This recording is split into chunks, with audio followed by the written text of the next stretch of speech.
And today I'm going to talk about stress, anxiety, emotions, and also I will talk about some of the coping skills, how to deal with anxiety, how to cope with stress. And I think that's particularly important because the exam season is coming, and I assume uh, all of you are mostly, some are parents, mostly are high school students, and you are busy with exams, and hopefully can give you some insight to cope with stress during the exam season. All of you know about me. Uh, I'm a registered psychotherapist in Ontario, and I'm also a part-time professor at St. Lawrence College. I teach human genetics and also introduction to psychology for their behavior science students. I'm a medical doctor from China, and also I have a Master of Counseling Psychology degree. Sorry, here it should be Canada, not China. So part of that, I have many years of experience in neuroscience and mental health research in China, USA, and also here in Canada.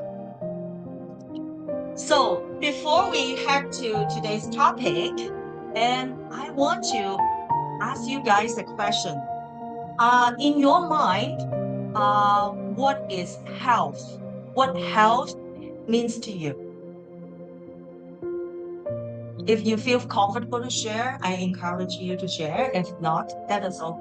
So, well-being means physical health, social well-being, and also mental health. And also, do you think mental health is equally important to physical health? Yeah? Yeah, it's important, right? Yeah. And also today I'm gonna tell you why mental health is also important to physical health. They're both important. So, we all have stress. Even babies have. Yeah, you see, babies cry because they are hungry, and hunger is their stress source. And for us, we all have stress. I think for high school students, the main stress, maybe tests, exam, and also meeting those deadlines. Your assignments due next Friday, or whatnot, right? And for adults, we have a lot of routine tasks. We have to complete the task. And those are also the stress source. So if we don't know how to cope with the stress, then we will feel overwhelmed, right? And other stress sources, like especially for grade 11 and grade 12 students, and you may consider preparing their university application. And also relationship. Think about relationship with family, peer relationship, and other relationships, right? And these are the daily stress.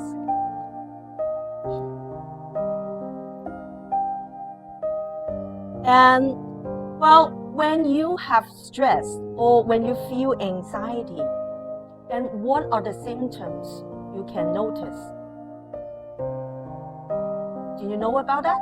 Did you notice any symptoms, any signs when you feel anxious, when you feel overwhelmed? Yeah? Anxious. Think like racing thoughts. Think overthinking something. Worry about a lot of different things, right? And how about physical symptoms? Does anyone experience some physical symptoms when you feel stressed? Yeah. Oh, shaking. Yeah, definitely. So, any other physical symptoms you can?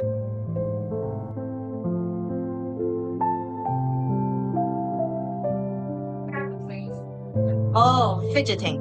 Okay.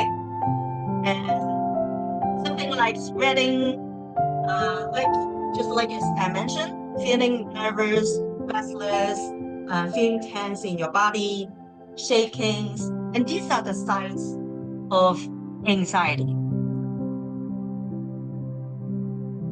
Okay, then why do we have anxiety? And look at this picture. What do you see? Do you feel scared? No? Because you didn't actually see a real tiger. So what if you are hiding in the jungle and you see this guy? Do you feel scared? Okay. Oh wow. Good for you. You're so brave. Okay, so why do we have anxiety? Actually, anxiety is to protect us. Think of the ancient time and our ancestor. We'll see a lot of this predator almost every day. And they have to face a lot of dangers. So the anxiety is to protect us mentally and also physically, and alarm us that there's a danger in front of us, and we need to prepare ourselves. So when we feel anxiety, when we see this guy in the jungle, and think about what will happen. If you see this guy in the jungle, what will happen? Think about the scenario.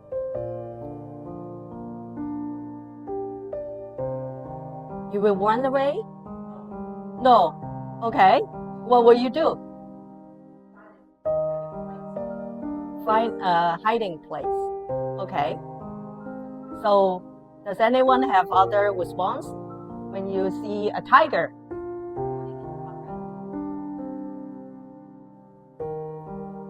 Frozen. Okay. Okay. Yeah. Actually, if we perceive dangers, we usually will react in two responses, either fight or flight. And well, if these dangers is approaching and you are brave enough, maybe you will fight for it. Fight with this guy. Like, in history, there's a guy actually fought for the tiger. And well, mostly for most of the people, and we will run away because we are so scared. We try to avoid the danger. We try to protect us, so we run away.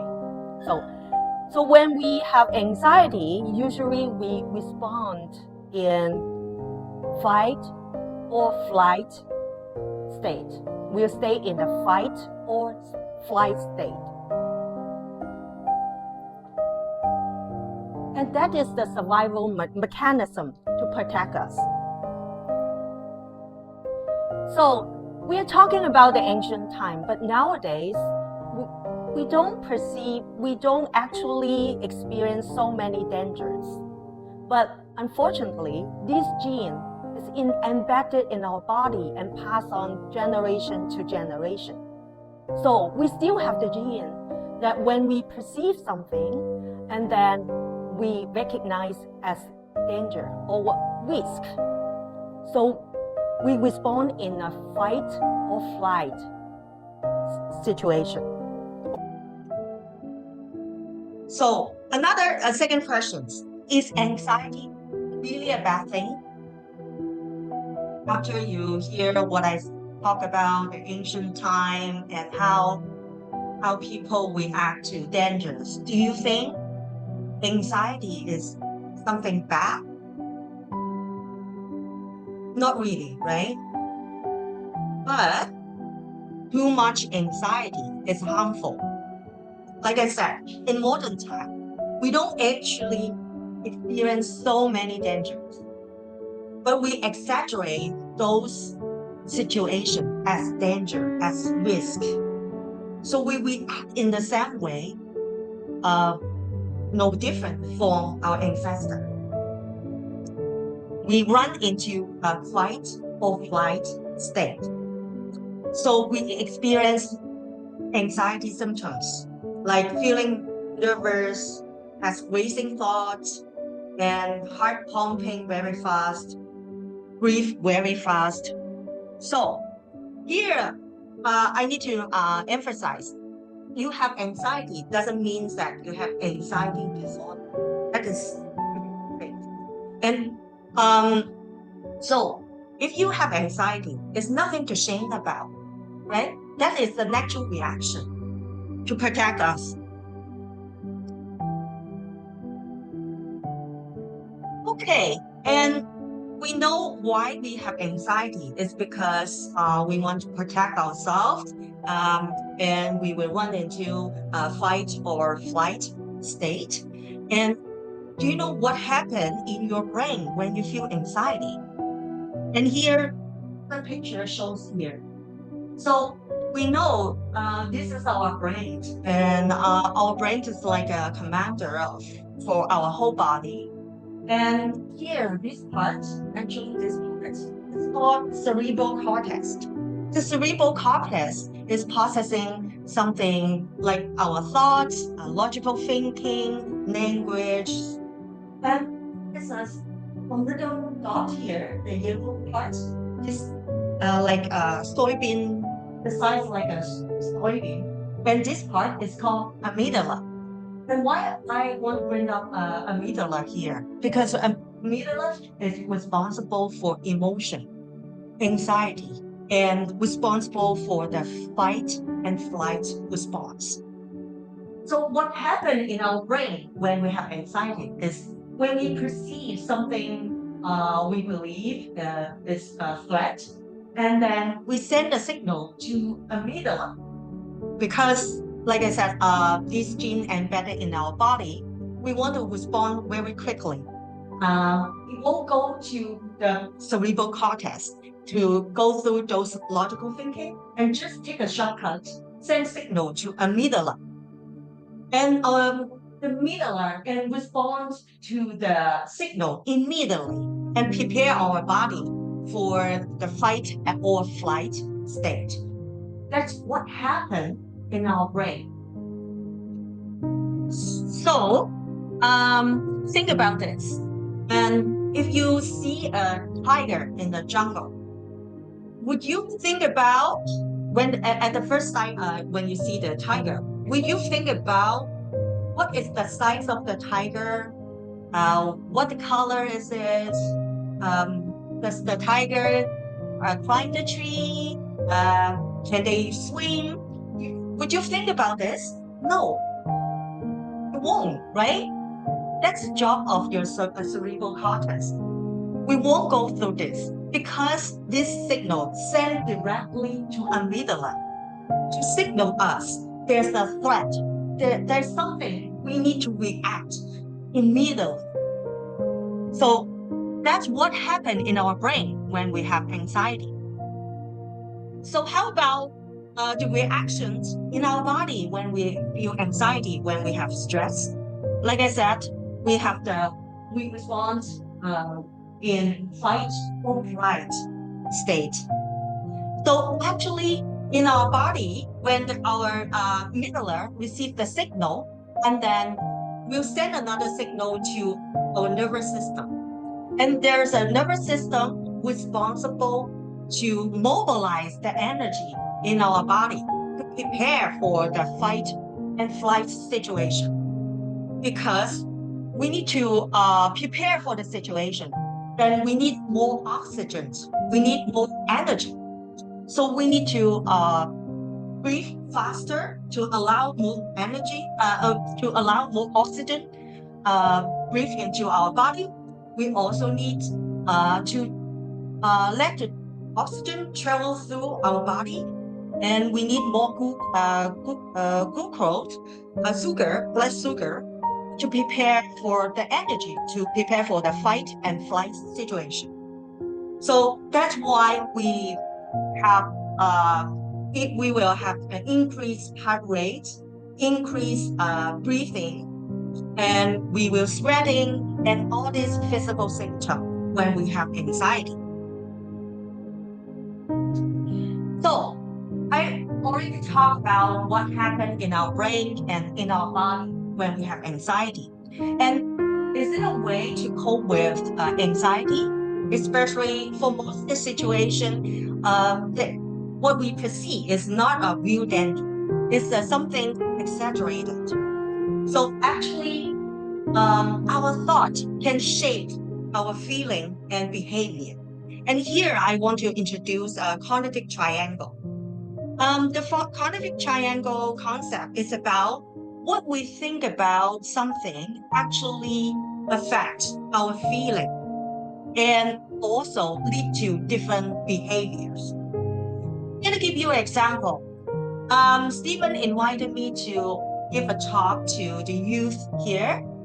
And if I think, okay, I think since I need to give a talk to the youth, then I need to present it in English. But English is not my first language. The youth may judge my accent, my English accent. No, that's too bad. Yeah, I feel too bad about it. No, I'm not going to do that. So, you see, I have the thought, I have the negative thought. I think people will judge me.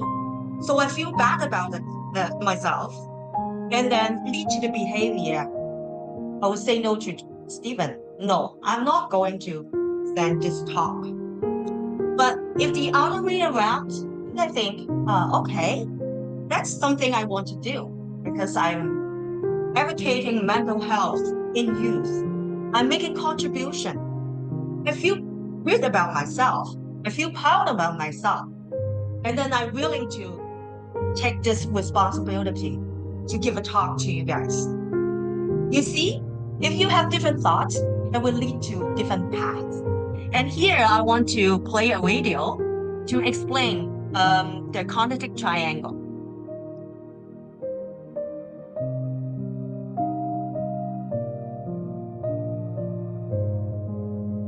I'm still thinking. Sorry. Oh, okay.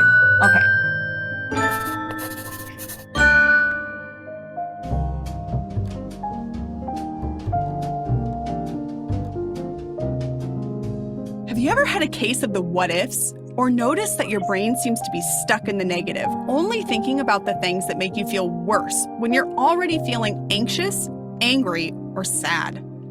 Guess what? You're not alone in this. We are all surrounded by thoughts. Seriously, just take a moment to stop and think.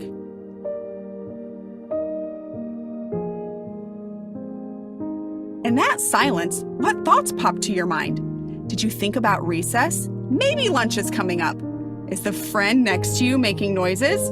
Maybe you felt really awkward because that silence felt weird. Our brains do not like to just sit, so our minds fill up with thoughts about the things going on around us. Our thoughts are pretty powerful, so let's look a little closer at how what we're thinking can actually change what we're feeling and doing too. Our brains are always thinking, and sometimes the more we try to get our brains to stop thinking, the more it focuses on what we do not want to think about. All right, so check this out for a second. Let's take a look at this cute bunny. We'll color it in, and we'll make it look kind of goofy. Check out all of the details on the bunny, from the pink and blue ears all the way down to the cute fluffy tail. Now close your eyes, and whatever you do not think of the bunny. Seriously, don't think about it. Those pink ears? Nope, don't think about that. You thought about it, didn't you? Yep, the more you try to not think about something, the more likely it is that your brain will focus on it. To keep things simple, let's talk about thoughts at school. At any given time, your thoughts can either be positive, I really like this lesson. Negative, ugh, this is literally the worst lesson ever. It's never going to end and I'm so bored. Or neutral, well, I guess I'll get to work. Or kind of anywhere in between. The closer we get to the negative or positive thoughts, the bigger our feelings and behaviors become. Let's stay in the classroom example, but break down our thoughts a bit, especially the positive and negative ones. Our thoughts, feelings, and behaviors are connected, kind of like a triangle. In other words, what we're thinking can change how we feel, which can then change what we're doing. Pretty powerful things, right? Positive or neutral thoughts can lead to similar feelings and behaviors. When we're faced with a lesson in the classroom, even if it's not our favorite, we can still remain at least neutral by thinking something like, I'm not really sure about this, but I'll try. If we do this, then we're likely to feel more at ease, which means we're more likely to get our work done. Or if we really like the lesson and we're thinking, this is great, then that may lead to us being engaged and focused, which will result in us getting the work done too. Woohoo! Negative thoughts can lead us down a different path. When we start off by thinking, this is the worst lesson ever, we may start to feel frustrated or annoyed, which then may cause us to lose focus and refuse to try. Believe it or not, we can change the way we feel and the things we do by reframing our negative thoughts into positive or neutral ones. Let's try it with a different example. Let's pretend you were looking forward to going outside to recess all morning, but when recess time rolled around, it started to rain, which then canceled your plans to play soccer. Your first thought is, why does this always happen? Whenever I'm going to play soccer, it always rains and the field gets so muddy. Take a second, stop, and think. Ask yourself a few simple questions. Is this true? Does it always rain? Was this thought helpful? Did it make you feel any better? If the answer is no to either of these questions, then can you reframe this thought? A positive reframe could be, awesome, now I can play on my tablet inside. A neutral reframe might sound like, well, I guess I'll just play basketball tomorrow. Hopefully it's nice out.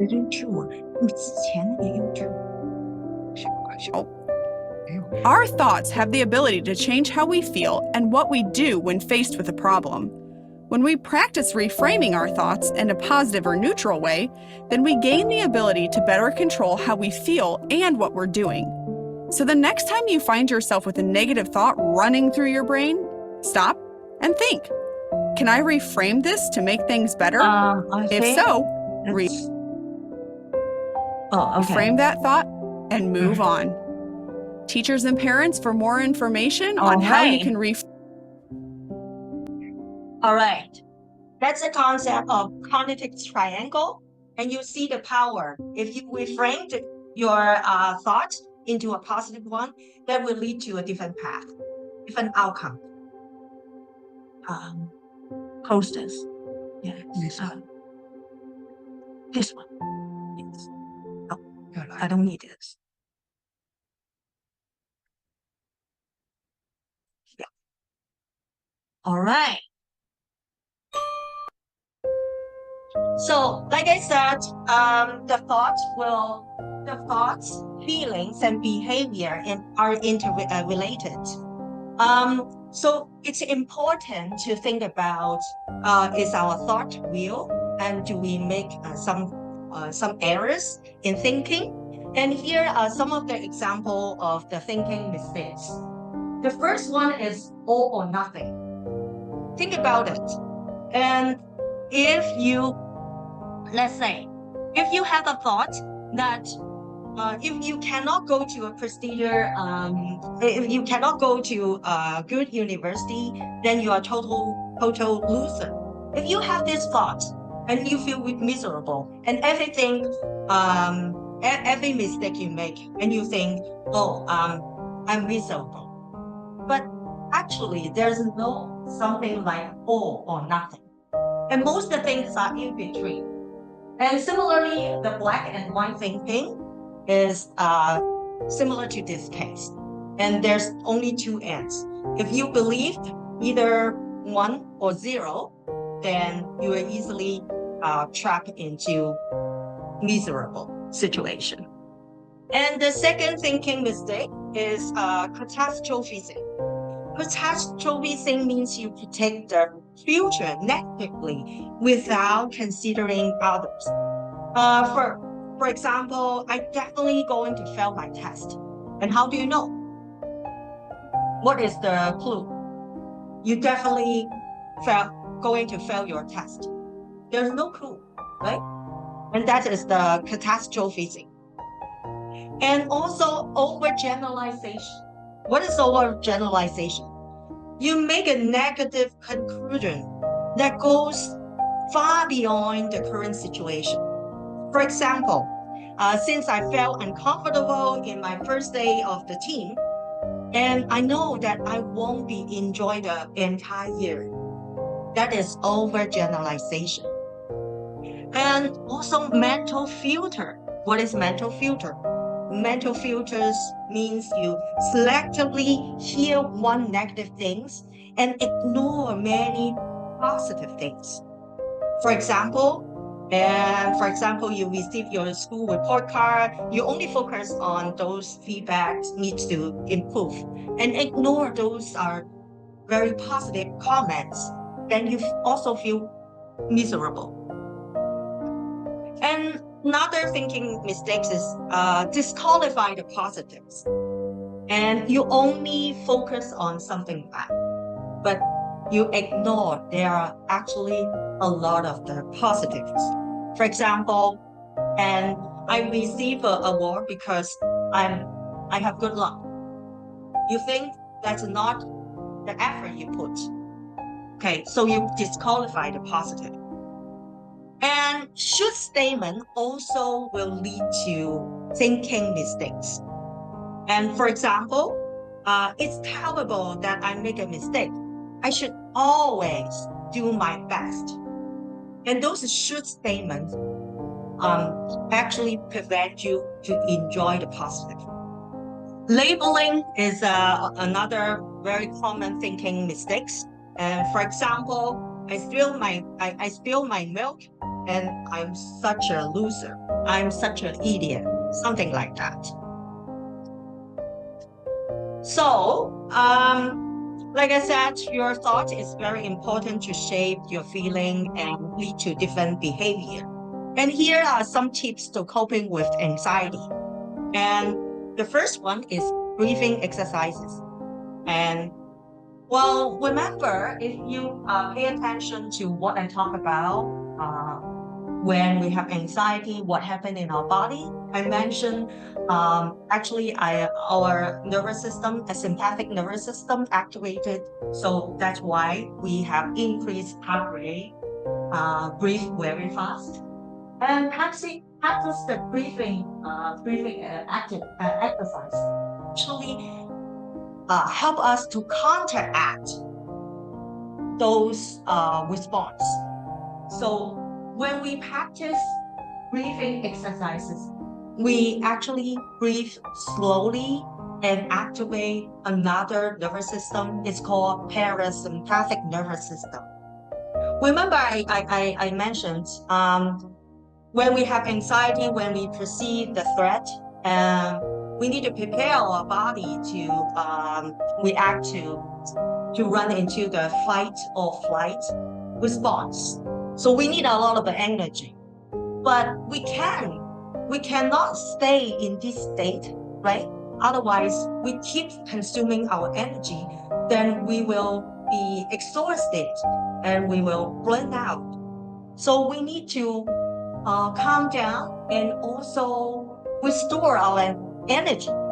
So breathing exercises actually help us to back to the baseline, help us calm down, and help us restore energy. This is one of the coping strategies to cope with stress. Another one's like do some activities like do sports and also have a good sleep hygiene. And if you have regular sleep and 7 hours per day, 7 to 8 hours per day, and go to bed on time regularly, and definitely that is helpful to cope with anxiety. And you can also take a pause. When you feel really overwhelmed, and you can take a pause. Take a pause to think about what happened in your body, what happened in this moment. And also, you can ask for help or drink a cold water. And here, I want to mention one of the very useful techniques to cope with anxiety, which is called mindfulness. I'm not sure you have heard of mindfulness before. Someone may think about meditation or think about something related to meditation. Yes, meditation is one of the mindfulness practice, but mindfulness means more than that. So mindfulness is actually a state that you stay in the present moment, focus on the present moment. You observe what happened in this moment, what happened in your body, and you describe the situation in a non-judgmental manner. So that is about stay focused in this moment and do what works. And here I have an example to practice mindfulness. And this is called 5-4-2-3-1 methods. The 5-4-3-2-1 sessions. method is a grounding exercise that can help you stay in the moment and avoid negative thinking and worry. You can do this exercise anywhere, at home, at school, in the car, or even in the middle of a crowd. You can do it sitting, standing, or laying down. Counting down from 5, use your senses to list things around you. Make an effort to notice details about these things. This is how to do it. Start by breathing deeply in through your nose and out through your mouth.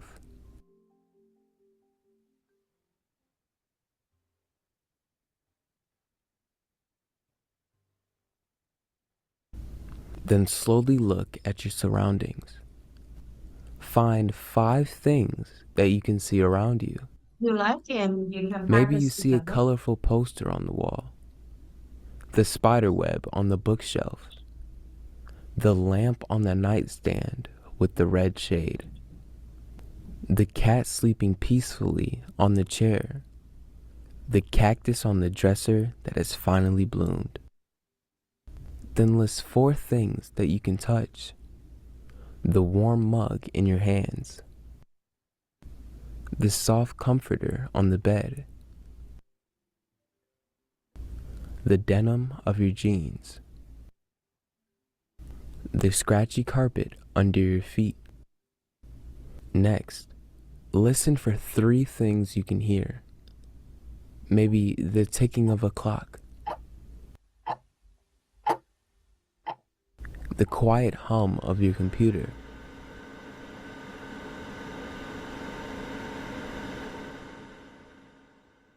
the sound of traffic from outside.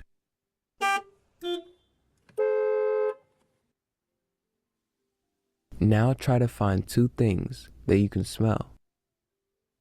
The tea in your mug, the clean scent of your clothes.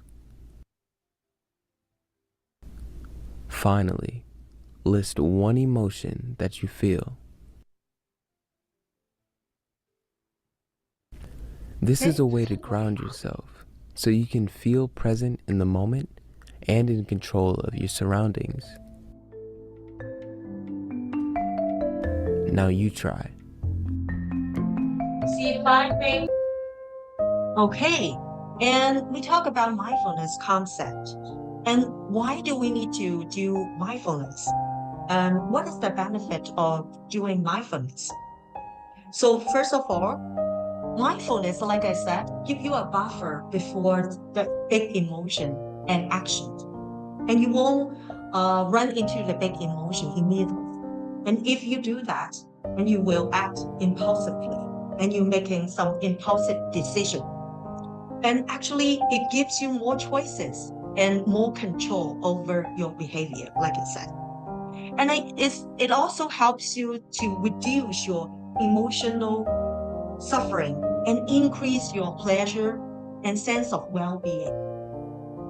Mindfulness also helps you to make important decisions. Like I said, you won't make impulsive decisions, and it helps you to think it over before you actually make a decision. It helps you to focus on your attention and therefore make you more effective and productive. And it also helps you to relieve your pain, tension, stress, and also in turns improve your health. Here, I want to introduce the state of mind. As you can see here, there's a two circle, and also there's some overlap in the middle. And if you look at the blue parts, and that represents emotional mind. What is emotional mind?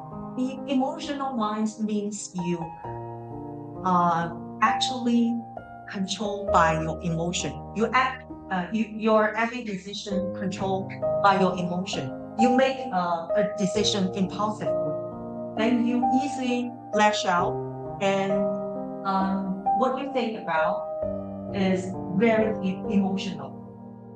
And if you look at the yellow part here, that is reasonable mind. What is reasonable mind? You jump into something logical. You only have logical thinking. You only focus the solution without validation, without emotion. For example, love. What we want is something in between.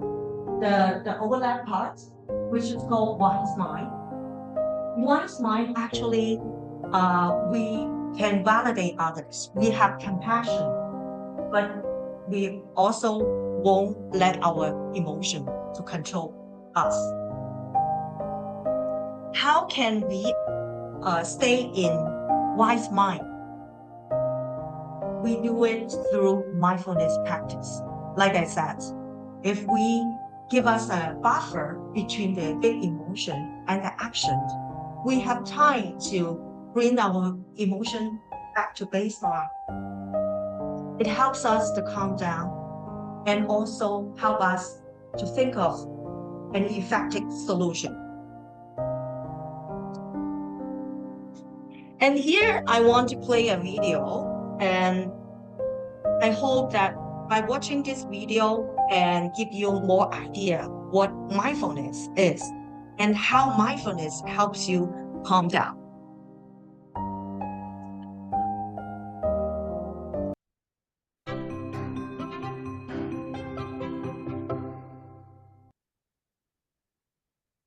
You may have heard this word mindfulness. It's become something of a buzz phrase of late. I'm going to give you one simple, serviceable definition, which is this. Mindfulness is the ability to know what's happening in your head at any given moment without getting carried away by it. Imagine how useful this could be. Just as an example, you're driving down the road and somebody cuts you off in traffic. How do you normally react? I think most of us, we normally react by having a thought, which is, I'm pissed. And then what happens next? You immediately, habitually, reflexively inhabit that thought. You actually become pissed. There's no buffer between the stimulus and your reaction. With just a little bit of mindfulness, in that same situation, you might notice my chest is buzzing, my ears are turning red, I'm having a starburst of self-righteous thoughts, I'm getting angry. But you don't necessarily have to act on it and chase that person down the road, screaming at them with your kids in the back of the car thinking you've gone nuts. Now, you might be thinking, don't I need to get angry sometimes? Aren't I justified? I would say yes, but probably not as much as you think.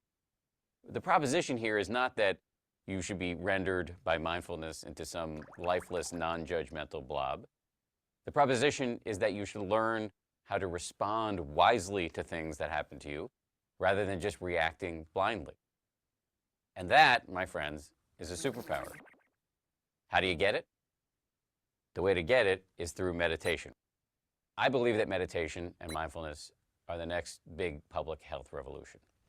In the 1940s, if you told somebody you were going running, they would have said, who's chasing you? But then what happened next? The scientists swooped in, they showed that physical exercise is really good for you, and now all of us do it, and if we don't, we feel guilty about it. And that's where I think we're headed with mindfulness and meditation. It's going to join the pantheon of no-brainers like brushing your teeth, eating well, and taking the meds your doctor prescribes for you. Let me just close by saying, mindfulness is not going to solve all of your problems. It's not going to render your life a nonstop parade of unicorns and rainbows. Nonetheless, this is a superpower, and one that is accessible by you immediately. Hey. So see, and how mindfulness help us to calm down and help us to stay in the moment, and how what happened in our body, what happened in our brain, and how we should react to the situation without making any impulsive behavior.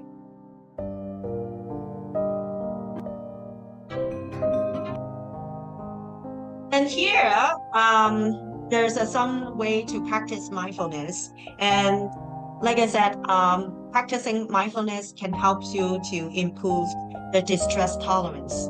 With the better distress tolerance, and you won't easily lash out, blow up, and just make some wise decision, and also be more productive and effective. And the first one is breathing exercise. And like I said, it helps to activate our parasympathetic nervous system, help us to restore the energy, to help us to bring down the heart rate. And the second way to practice mindfulness, and I'm sure, I assume here, most of us are Christians, we pray every day, and through pray, and or maybe you can call it meditations, and it also a good way to practice mindfulness. Grounding exercise like a 5, 4, 2, 3, 1 grounding exercise I introduced just from the last slide, and that is one way to practice mindfulness. And do some activities like coloring, or walk your dog, or even making a meal, do some baking. And for girls, you may like to do crochet. And these are the good way to practice mindfulness. So here I have a mindfulness cheat sheet, and to tell you how to practice mindfulness. And first, you need to identify what you want to focus. If you decided to do breathing exercise, and then you focus on your breath. Or if you decided to do some activity, then you focus on the activity. And you just simply bring your attention to the object or the activity you are going to do. Sometimes your attention wanders away. It doesn't matter. And just simply watch your attention wander away, and simply be patient to wait your attention coming back. So it's very important to practice mindfulness in a non-judgmental manner. And also, you need to notice what has happened. Well, the way, like the example, like you focus on, if you focus on your body sensations, and you can notice your heart rate or any of the sensation in your body. And also, like I said, if your attention wander away, just gently bring your attention back to the object or to the activity.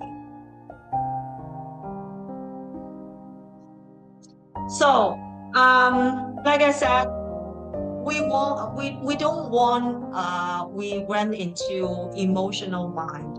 We don't want the emotion taking control our behavior. So instead, we want to take charge of our emotion. So how to do that? And I think the first step is you need to notice your emotion and also name your emotion. Like, for example, I feel sad, I feel angry, I feel frustrated. I feel frustrated. It's okay. It's okay that you feel angry, but it's not okay to act out, right? So it's totally okay that we have these negative emotions. We all have negative emotions. It's nothing to shame about. It's just need to give it a buffer before the emotion and the action. Not just let yourself easily lash out. And also, if your emotion is really big and you really have hard time to control, sometimes you can get help from others, like talk to your friends, your family members, teacher, or seek professional help, like go to your school counselor. When we try to control our emotions, and one thing I want to bring up is you need to have acceptance, accepting the reality. Well, if you look at this picture here, the person is in between a road. He doesn't know which way he should go. So let's say you are already there, and what happened has happened, and you cannot change the past. Then you have to accept it. No matter it's bad or good, you have to accept it. Accept what had happened. More importantly is the attitude towards moving forward towards the path in front of you.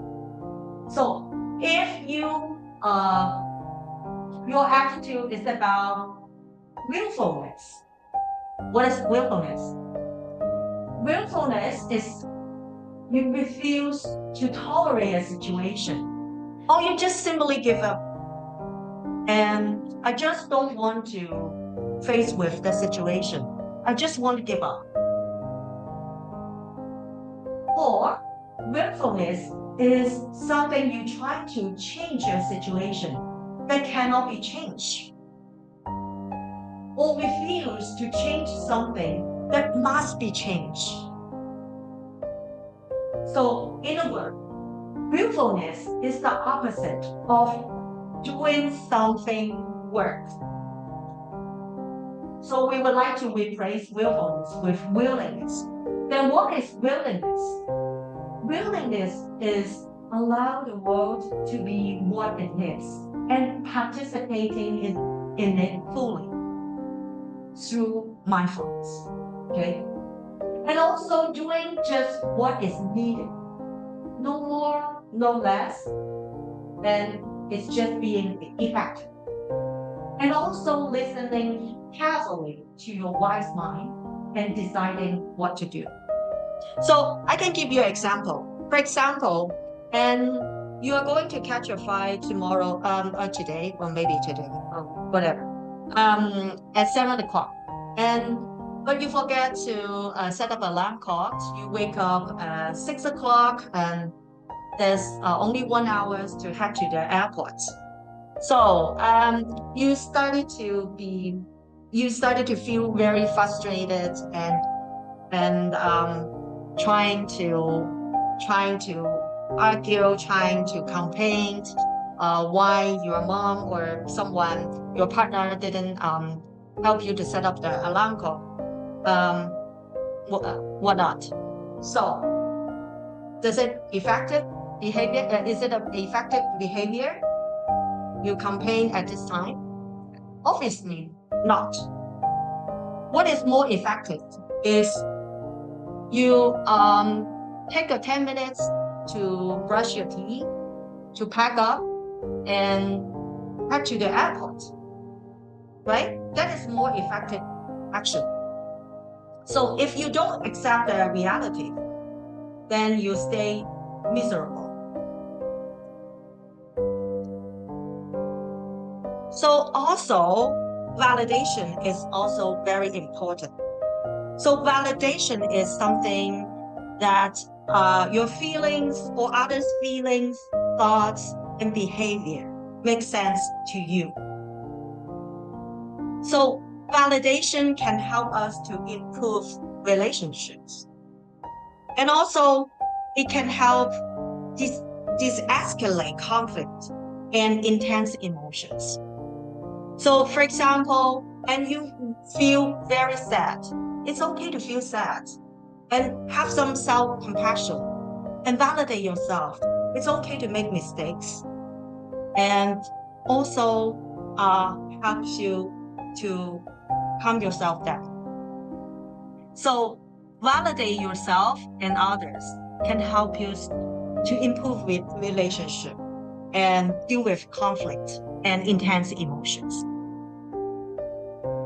Here, I want to introduce one of the emotion regulation skills, and it's called PLEASE skills.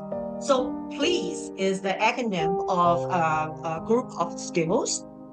The first letter is the capital letter is one set of the skills, and these acronym represent one set of skill. The one capital letter represent one skill. So first, you need to treat physical illness.